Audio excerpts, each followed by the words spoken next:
ইসলামের সমরনীতির উদ্দেশ্য ছিল দেশে দেশে আল্লাহর রাজ কায়েম করা, জমিনের বুকে ইসলাম প্রতিষ্ঠা করা, শত্রু নিধন কিংবা তাদের শক্তি খতম করার লক্ষ্যে ইসলামে জিহাদের পর্ব সূচিত হয়নি।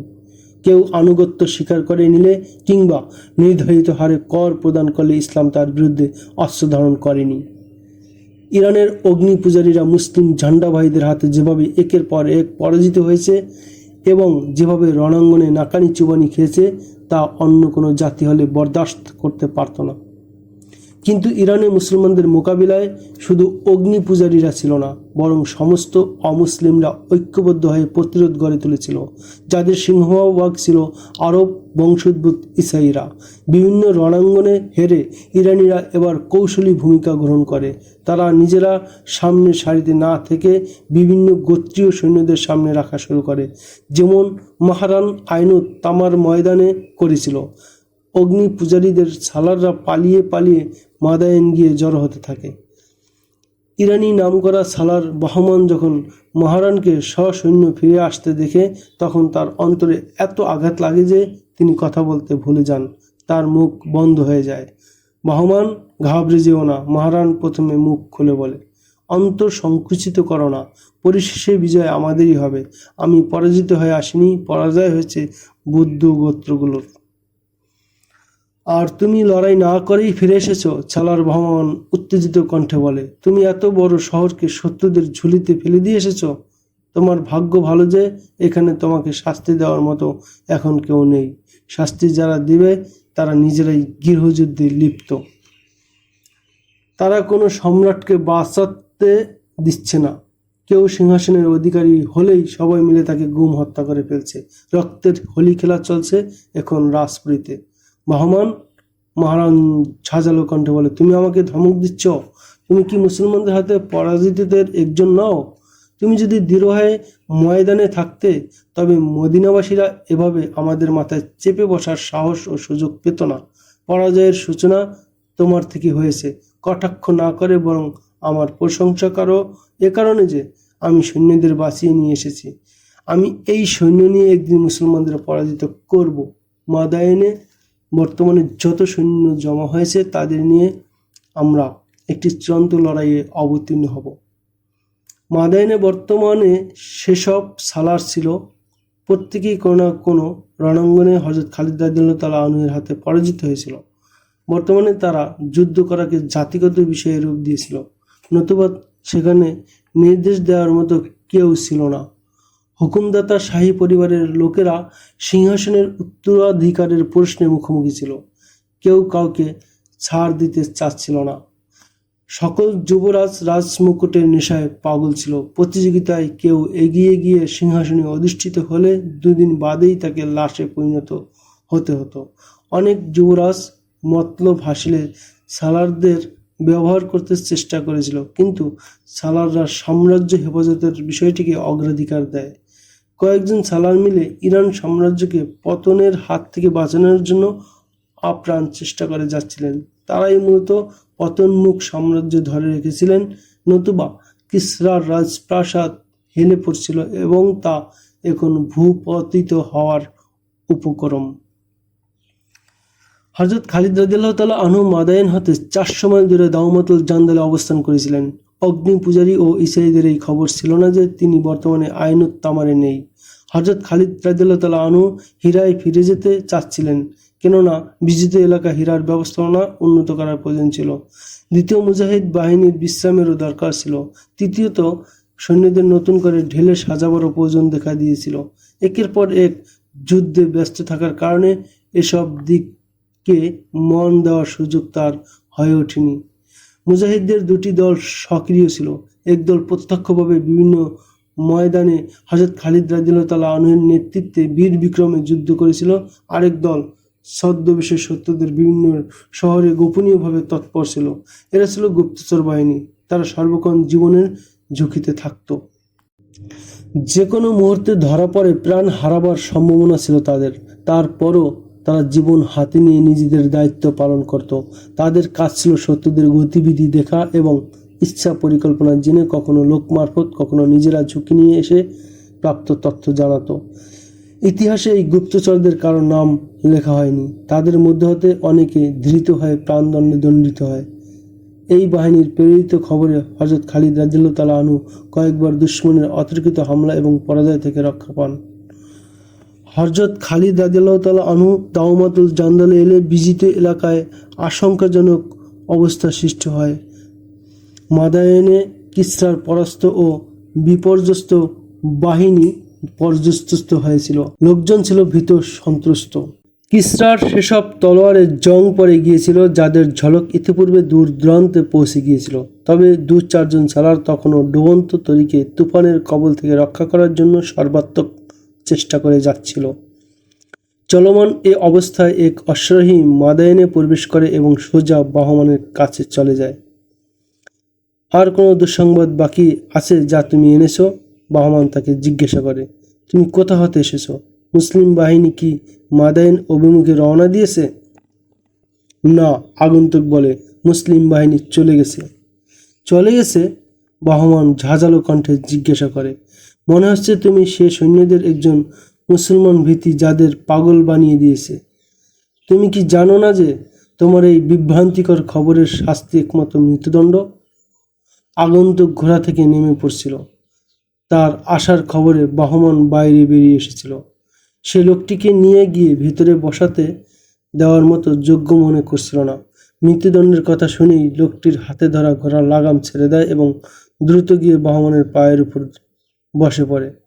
আমি আইনত তামার হতে এসেছি, আগন্তুক ভয়ার্ত কণ্ঠে বলে। নিশ্চয়ই আমি পরাজিতদের একজন, কিন্তু আমি তাদেরও একজন যারা পরাজয়কে জয়ে রূপান্তর করার স্বপ্ন দেখে। আমার কথা আগে শুনুন, এরপর না হয় হত্যা করবেন, কিন্তু যদি আমার কথা এড়িয়ে যান তবে মনে রাখবেন আপনাদের কারো মাথা মুসলমানদের হাত থেকে নিরাপদ থাকবে না। বলো, তাড়াতাড়ি বলো। বাহমান বলে, কি সে কথা যা তুমি আমাকে শোনাতে এত দূর থেকে এসেছো? অন্দর মহল থেকে বাহমানের যুবতী কন্যা এক সিপাহীকে তার পিতার পায়ে পড়ে থাকতে দেখে সামনে এগিয়ে আসে। মেয়েটি দেখে আসছিল যে তার পিতা পরাজিত হয়ে ফিরে আসার পর থেকে সর্বক্ষণ রুক্ষ থাকে, মৃত্যুদণ্ড ব্যতীত কোনো কথাই বলে না। এবারও মেয়েটি এই মনে করে সামনে আসে যে তার পিতা আজ আরেকজনকে জল্লাদের হাতে অর্পণ করতে যাচ্ছে। খালিদ ইরাক ছেড়ে চলে গেছেন, আইনুত তামার হাতে আগত লোকটি বলে। আমি নিজে আসিনি, শামশের বিন কায়েস আমাকে পাঠিয়েছে। আপনি অবশ্যই তাকে চিনেন।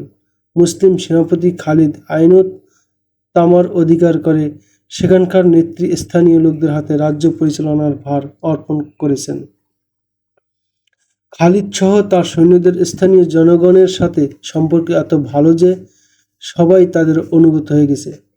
কিন্তু কিছু লোক আছে সুযোগের অপেক্ষায়, তারা সুযোগ পেলেই মুসলমানদের ক্ষতি করে ছাড়বে। আমি নিজ চোখে মুসলিম সেনাদের আইনুত তামার ছেড়ে যেতে দেখেছি। জরথুস্ট্রের শপথ, বাহমান বলে। খালিদ এই জাতীয় শিকারী নয়, যারা শিকার পাঞ্জার ভেতরে আসার পর তা রেখে চলে যায়। তার সমস্ত সৈন্য আমাদের এলাকা ছেড়ে চলে গেছে। আমি সব তথ্য নিয়ে এসেছি সম্মানিত সেনাপতি, আগন্তুক বলে। আইনুত তামার হীরা এবং অন্যান্য যেসব শহর মুসলমানরা দখল করে নিয়েছে সেখানে এক এক সালারের নেতৃত্বে সামান্য কিছু সৈন্য রয়ে গেছে। জানা গেছে যে মুসলিম ফৌজের বড় অংশটি দাওমাতুল জান্দাল চলে গেছে। শুনেছি সেখানে নাকি কার সাথে তাদের লড়াই হচ্ছে। শামশের বিন কায়েস আমাকে আপনার কাছে এই বার্তা পাঠিয়েছে যে বর্তমান সময়ে একবার চলে গেলে আর ফিরে আসবে না।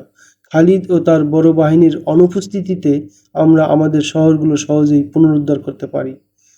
আরও কিছু প্রশ্নোত্তর পর বাহমানের বিশ্বাস হয়ে যায় যে লোকটি ভুল তথ্য আনেনি।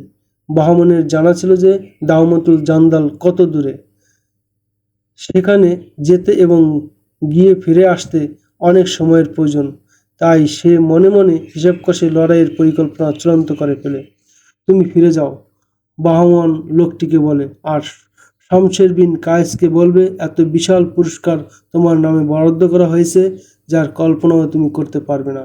এক ব্যক্তি তোমার কাছে সওদাগরের ছদ্মবেশে আসবে, তার সাথে তোমার বিস্তারিত কথা হবে।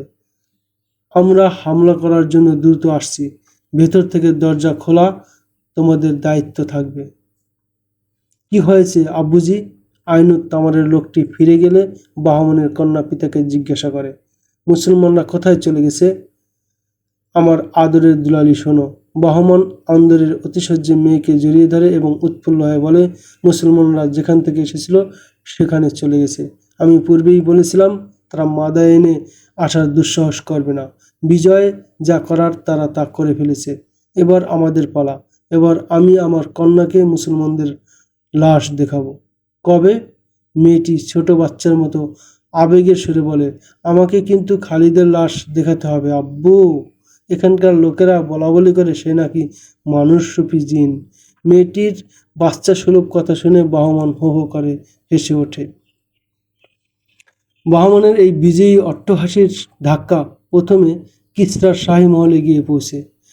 সেখানে থেকে সালারদের কানে কানে এরপর মাদাইনের পরাজিত সৈন্যরা শোনে। পরে এটি নির্দেশ ও নির্দেশনায় বদলে যায়। বাহমনের কন্যা তার সব সখী এবং শাহী মহলের মহিলারা ছাড়া আরও যাদের যাদের সাথে দেখা হয় তাদের বলে, আমি আপনাদের খালিদের লাশ দেখাবো। খালিদের লাশ? প্রায় সকল নারী ও সখীর পাল্টা মন্তব্য ছিল যে সবাই বলে খালিদকে কেউ মারতে পারবে না, সে মানুষ নয়, তাকে দেখলে সৈন্যরাও পালিয়ে যায়। রাজ পরিবার এবং সালারদের ঘোড়া যে আস্তাবলে থাকতো সেখানে তৎপরতা বৃদ্ধি পেয়েছিল। শহীদদের নির্দেশ দেওয়া হয়েছিল কোনো ঘোড়ায় সামান্য খুঁত দেখা গেলে সংশোধনযোগ্য হলে সংশোধন করে দিবে, নতুবা আস্তাবল থেকে আলাদা করে ফেলবে। বহমনের কন্যা হযরত খালিদ রাদিয়াল্লাহু তাআলা আনহু এর কথা এমন নেচে গিয়ে সর্বত্র বলতে থাকে যেমন ঈদের চাঁদ দেখা গেলে নতুন পোশাক পরে ছোট ছেলে মেয়েরা নেচে গিয়ে আনন্দ করে। মেয়েটি একবার আস্তাবলে যায়। সেখানে তার পিতার ঘোড়ার সাথে নিজের ঘোড়াও ছিল। পিতা তাকে ঘোড়াটি উপহার স্বরূপ দিয়েছিল। আমার ঘোড়ার প্রতি খুব যত্ন নিবে, মেয়েটি তার পারিবারিক সহিসকে বলে। ৩-৪ মাস পূর্বে নিয়োগ পাওয়া এক আধা বয়সী সহিস মেয়েটির কথায় দৌড়ে আসে এবং তার কাছে জানতে চায় যে সৈন্যরা কোথায় যাচ্ছে, নাকি মদিনার সৈন্য কর্তৃক আক্রমণের আশঙ্কা করা হচ্ছে। এবার তোমরা মদিনাওয়ালাদের লাশ দেখবে, মেয়েটি আনন্দের সাথে বলে। অন্যান্য সহিসও মেয়েটির চারপাশে এসে জড়ো হয়। তারাও তাজা খবর শোনার জন্য উদ্গ্রীব ছিল। মেয়েটি ভক্তকুলের আগ্রহ দেখে সব কথা জানিয়ে বলে যে খালিদ অল্প কিছু সৈন্য রেখে বাকি সব সৈন্য নিয়ে চলে গেছে। ইরাক ছেড়ে সে অনেক দূরে চলে গেছে। বিজিত এলাকাগুলোর সবাই তৎকালীন ইরাকের অন্তর্গত ছিল। মেয়েটি শহীদদের আরও জানায় যে এখন আমাদের সৈন্য প্রথম আইনুত তামার, এরপর পর্যায়ক্রমে অন্যান্য শহর আক্রমণ করে হৃত শহরগুলো পুনরুদ্ধার করবে। যদি খালিদ আবার আসেও তবে তার জন্য পরাজয় এবং মৃত্যু ছাড়া গত্যন্তর থাকবে না, তাকে জীবিত ধরা হবে। এক আধা বয়স্ক সহিস প্রফুল্ল কণ্ঠে জিজ্ঞাসা করে, জীবিত বা মৃত? বাহমনের কন্যা জবাবে বলে, তাকে মাদায়েনে আনা হবে। জীবিত থাকলে তোমরা তার শিরচ্ছেদের দৃশ্য দেখতে পাবে। এর ৩-৪ দিন পর হঠাৎ করে আধা বয়স্ক সহিস লাপাত্তা হয়ে যায়। সবাই তাকে আরব মনে করত, হাসি খুশি এবং সদালপী ছিল। এক সহিস তার সম্পর্কে জানায় যে সে প্রায় বলতো সে নিজ গোত্রে ফিরে যেতে চায়। সেখানে গিয়ে নিজ গোত্রের সৈন্যদের সামিল হয়ে মুসলমানদের বিরুদ্ধে লড়বে।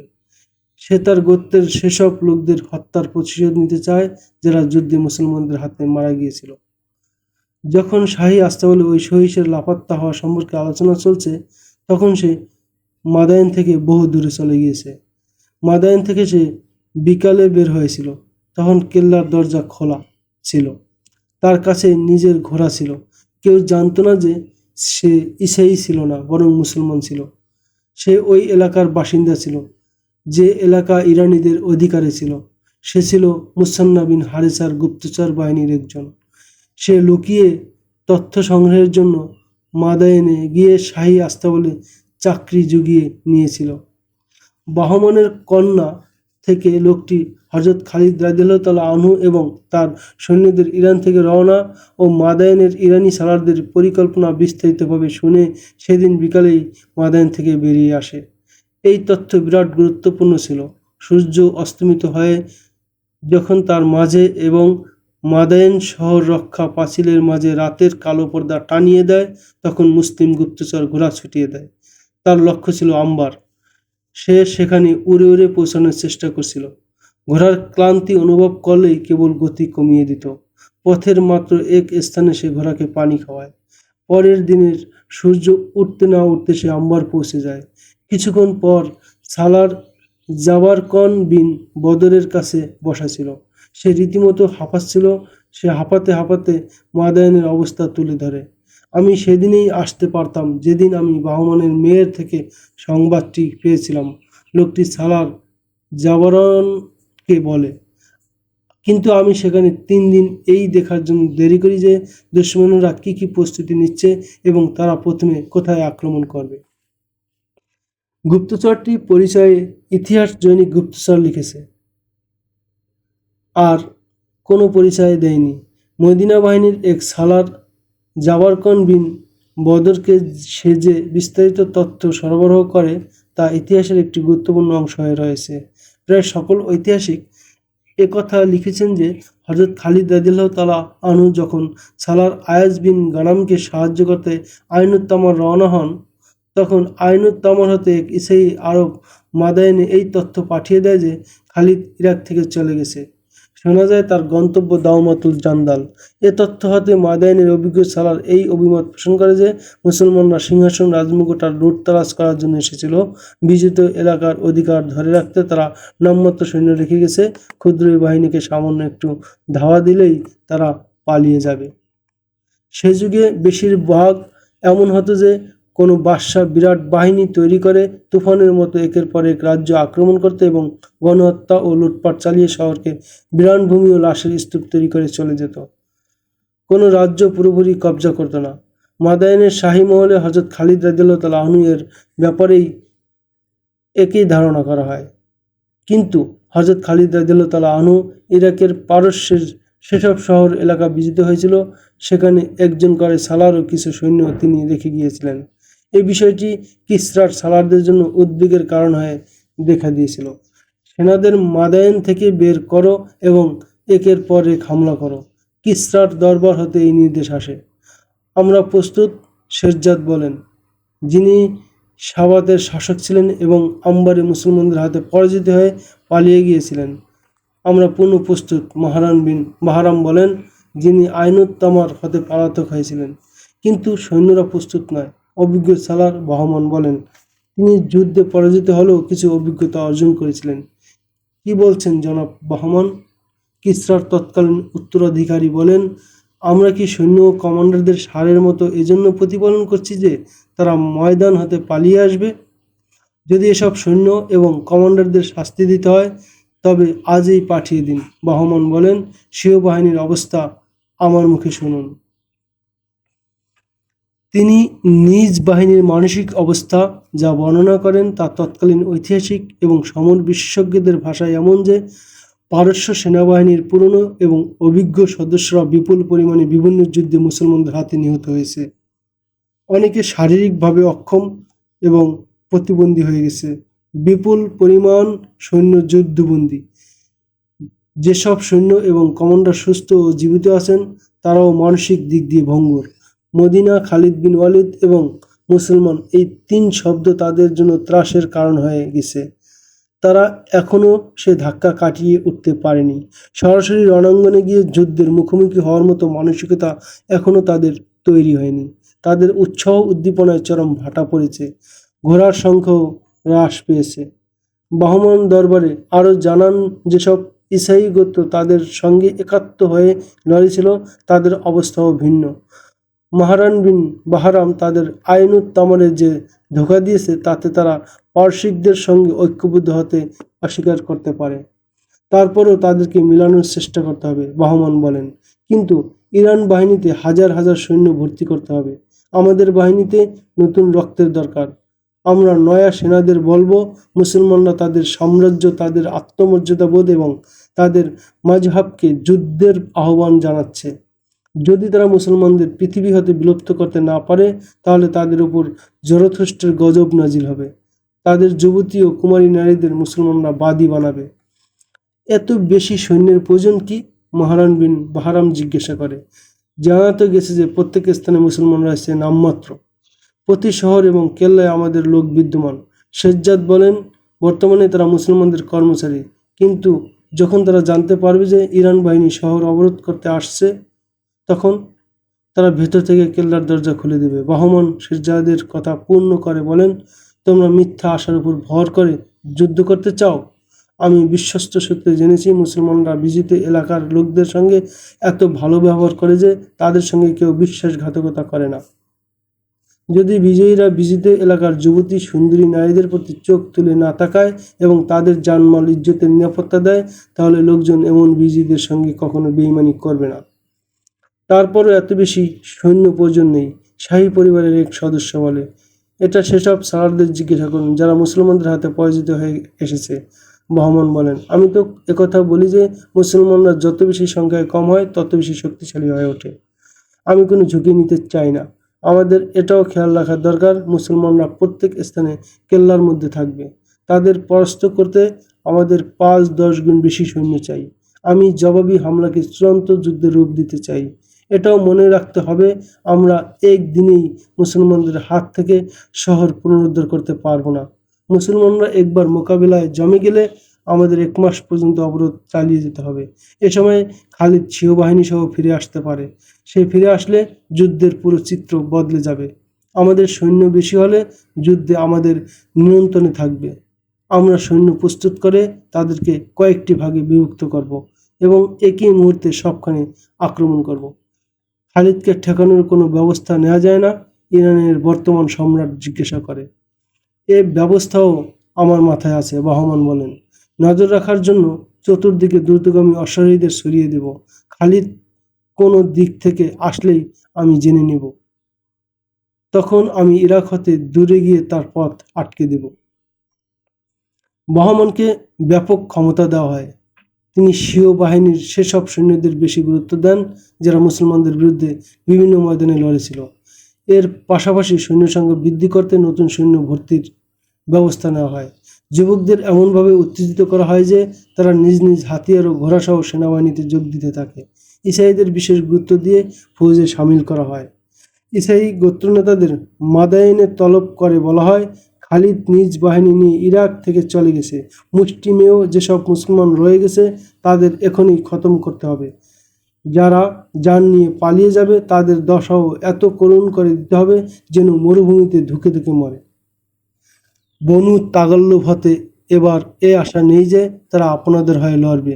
বনু তাগাল্লুব গোত্রের এক সালার ইরানি সালারদের বলে, আমরা আরেকবার ওই ধোঁকা দিয়ে খেতে চাই না যা একবার খেয়েছি। আইনুত্তামর হতে মাহরান বিন বাহারাম সমস্ত সৈন্য নিয়ে যদি পালিয়ে নিয়ে আসতো তাহলে মুসলমানরা ওই ময়দানে শেষ হয়ে যেত। আমরা আমাদের মতো লড়ব।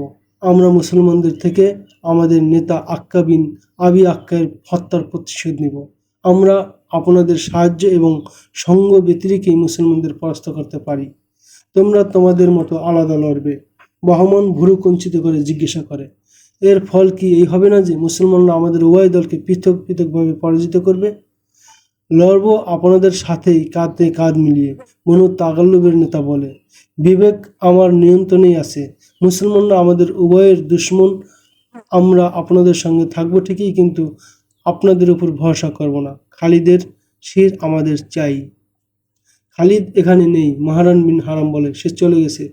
যেখানেই থাকুক না কেন, ইসাই নেতা বলে, জীবিত তো আছে। আমরা প্রথমে তার ওই বাহিনী খতম করব যারা এখানে আছে। এরপর খালিদ বিন ওয়ালিদের পশ্চাদাপন করব। সে নিজেই চলে আসবে। নিজ বাহিনীর সাহায্যার্থে সে অবশ্যই আসবে, কিন্তু এখানে মৃত্যু তার অপেক্ষায় থাকবে। মুসলমান গুপ্তচরটি মাদায়েনে ইসাই বেশে শাহী আস্তাবলে চাকরি করেছিল, ফলে সে ইসাইদের মধ্যে হারিয়ে গিয়েছিল। সে সালার জাবারকন বিন বদরকে জানায়, ইরানিদের তুলনায় ইসাই গোত্রগুলো হযরত খালিদ রাদিয়াল্লাহু তাআলা আনহুর বেশি দুশমনে পরিণত হয়েছে। এমনকি তারা ইরানি সালারদের এটাও বলে দেয় যে ইরানি বাহিনী পেছনে থাকবে, ইসাই গোত্রগুলো সামনে থেকে মুসলমানদের উপর আক্রমণ করবে। সালার জাবারকন বিন বদর মাদায়েনের এই রিপোর্ট শুনেন এবং তখনই 2 জন দূত তলব করেন। তিনি তাদের বলেন যে উৎকৃষ্ট জাতের 2টি ঘোড়া নিবে এবং উড়ে উড়ে দাওমাতুল জান্দাল যাবে। জাবারকন তাদের হযরত খালিদ রাদিয়াল্লাহু তাআলা আনহুর জন্য জবানি পয়গাম প্রদান করেন। আর সেনাপতি ইবনে ওয়ালিদকে একথাও বলবে, যতক্ষণ পর্যন্ত আম্বরের শেষ মুসলমানের শ্বাস প্রশ্বাস চলবে, দুশমন শহরের মধ্যে পা দিতে পারবে না। জাবারকন দূতের বলে, আপনি আসতে পারলে আমাদের জন্য সমস্যা হালকা হয়ে যাবে, আর না আসতে পারলে ওই আল্লাহ আমাদের সঙ্গে আছেন, যার রসুলের বাণী আমরা বক্ষে ধারণ করে এ পর্যন্ত এসেছি। ইবনে ওলিদকে আরও বলবে, দাওমাতুল জান্দালের অবস্থা আপনাকে আসার অনুমতি দিলে আপনি আসবেন। পক্ষান্তরে আপনি যদি সেখানে সমস্যায় জর্জরিত থাকেন, তাহলে আমাদের আল্লাহর নামে সুপর্দ করবেন, আমরা সেভাবেই লড়ব যেভাবে আপনার তলোয়ারের অধীনে লড়ে থাকি। দূতদের বিদায় করে জাবারকন আরও কয়েকজন দূত তলব করেন।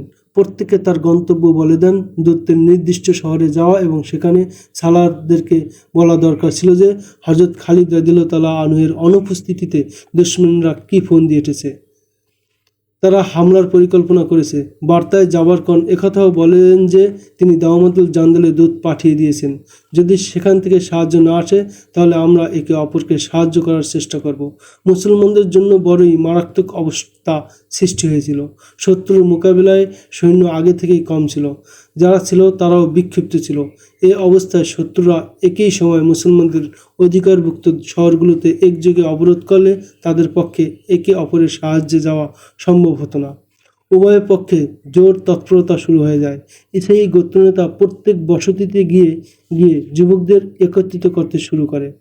তারা সেসব ক্ষুদ্র ক্ষুদ্র গোত্রের লোকদের নিজেদের দলভুক্ত করে নেয় যারা ইসাই ছিল না, মূর্তি পূজক ছিল। ইসাই যুবতী নারীরাও বিভিন্ন বসতিতে যায় এবং নারীদের মুসলমানদের বিরুদ্ধে এই বলে বলে উত্তেজিত করতে থাকে যে তারা যেন যুবক স্বামী ভাই এবং পুত্রদের যুদ্ধে পাঠিয়ে দেয়, নতুবা বসতির সমস্ত যুবতী নারীদের মুসলমানরা ধরে নিয়ে গিয়ে বাদী বানাবে। এমন কথাও মেয়েগুলো বলে যে আমরা মুসলমানদের বাদী হতে চলেছি। দ্বিতীয়ত স্লোগান এই তুলে যে নিহতদের প্রতিশোধ নেওয়ার সময় এসে গেছে, ঘর ছেড়ে বের হও, প্রতিশোধ নাও। এদিকে মাদায়েনে ইরান বাহিনীর সংখ্যা লাফিয়ে লাফিয়ে বাড়ছিল। এবার ফৌজে আগত সৈন্যদের বেশিরভাগই ছিল যুবক। তারা যুদ্ধের উত্তেজনায় ফেটে পড়ছিল। রণাঙ্গনে যুদ্ধ করার পলিসি তাদের শেখানো হচ্ছিল। অশ্ব চালনা, তীর বর্ষণ, খঞ্জর গাথা, বর্ষা নিক্ষেপ ইত্যাদিতে তারা পটু ছিল। তারপরও তাদের যোগ্যতা শানিত করা হচ্ছিল। বহমান ব্যস্ততায় প্রায় পাগলের মতো হয়ে গিয়েছিলেন। তিনি নিজে উপস্থিত থেকে সৈন্যদের প্রশিক্ষণে দেখভাল করতেন। তার সঙ্গী সালারগণ তাকে জলদি আক্রমণের জন্য অনুরোধ জানাতে থাকে, কিন্তু তিনি সমর্থন করেন না। তিনি বলতেন খালিদ আর ফিরে আসবে না, আর আসলেও সৈন্যসহ এমন সময় পৌঁছবে যখন ইরাকে দাঁড়াতে তার এক বিগত জমিনও মিলবে না। সব এলাকা চলে যাবে ইরানিদের দখলে। মুসলমানরা সেসব শহর দখল করে রেখেছিল। সেখানে তৎপরতা ভিন্ন ধরনের ছিল। প্রত্যেক শহরে মুসলমানদের স্বল্প সংখ্যা ছিল। তারা কম সৈন্য নিয়েই কেল্লা রক্ষার তৎপরতা শুরু করেছিল। লাখ লাখ তীর বর্ষা তৈরি করা হচ্ছিল। সাল্লাররা মুজাহিদ বাহিনী হতে ক্ষুদ্র ক্ষুদ্র গেরিলা দল তৈরি করছিল। তাদের অবস্থান ছিল কেল্লার বাইরে এবং সাধারণ রাস্তা হতে দূরে। তাদের কাজ ছিল শত্রুরা অবরোধ করলে পেছন দিক হতে অতর্কিত আক্রমণ করে তাদের পর্যুচ্যুত করা। রাতের আধারে দিনের সুযোগে গেরিলা আক্রমণ করে অতিষ্ঠ করে তোলা। হযরত খালিদ রাদিয়াল্লাহু তাআলা আনহুর অনুপস্থিতিতে সালার আসিম বিন আমরের ভাই কাকা বিন আমর বিজিত এলাকার বিভিন্ন শহরে অবস্থানরত সৈন্যদের সালার ছিলেন। তার প্রধান কার্যালয় ছিল হীরা। তার দায়িত্বে শুধু হীরা রক্ষা করা ছিল না, বরং ইরাকের বিজিত সমস্ত এলাকা ও শহর রক্ষা করার জিম্মাদারিও তার ছিল। তিনি সমস্ত শহরের বিক্ষিপ্ত সালারদের প্রতি জরুরি দিক নির্দেশনা দান করতেন। সবাইকে জোর দিয়ে বলে দিয়েছিলেন যে দাওমাতুল জান্দাল থেকে হযরত খালিদ রাদিয়াল্লাহু তাআলা আনহুর আগমনের অপেক্ষায় যেন কেউ বসে না থাকে। আল্লাহর উপর ভরসা রাখবে এবং এটা মাথায় রেখে যুদ্ধের প্রস্তুতি নিবে যে তাদের সাহায্যে কেউ আসবে না। কাকা আরেকটি কাজ এই করেছিলেন। হযরত খালিদ রাদিয়াল্লাহু তাআলা আনহু যে দলটিকে ফোরাতের উপর দেখাশোনা করার জন্য রেখেছিলেন, তাদের অধিকাংশ সৈন্যকে হীরায় ফিরিয়ে আনেন, যাতে হীরার প্রতিরোধ শক্তিশালী ও মজবুত হয়। কাকা এর নিজস্ব গুপ্তচর ছিল। তাদের মাধ্যমে কাকা জানতে পারেন যে পারস্য বাহিনী কোথায় কোথায় জমা হবে। দুটি স্থানের নাম আসে। একটি বাহিনী হুসাইদ আর দ্বিতীয়টি খানাফিসে থাকবে। এই দুটি স্থানে আম্বার ও আইনুত তামার মধ্যবর্তী ছিল। কাকাতার এক বাহিনীকে হুসাইদ আর অপর বাহিনীকে হানাফিসে এই কথা বলে পাঠান যে পারস্য বাহিনী সেখানে এলে তাদের উপর নজর রাখবে এবং ফৌজ সামনে অগ্রসর হলে তাদের উপর গেরিলা আক্রমণ করবে। উপর্যুপরি আক্রমণ চালিয়ে তাদের অগ্রযাত্রা রোধ করার চেষ্টা করবে। এই দুই বাহিনী নির্দিষ্ট স্থানে এসে দেখে শত্রুদের অগ্রগামী বাহিনী আগেই এসে শিবির স্থাপন করেছে। তারা যে হারে তাঁবু স্থাপন করছিল তাতে বোঝা যাচ্ছিল বিরাট বাহিনী এখানে এসে অবস্থান করবে। মুসলিম বাহিনীও তাদের সামনে এমনভাবে তাঁবু স্থাপন করে, তারাও মূল বাহিনীর অগ্রগামী বাহিনী, তাদের পেছনে বিরাট বাহিনী আসবে।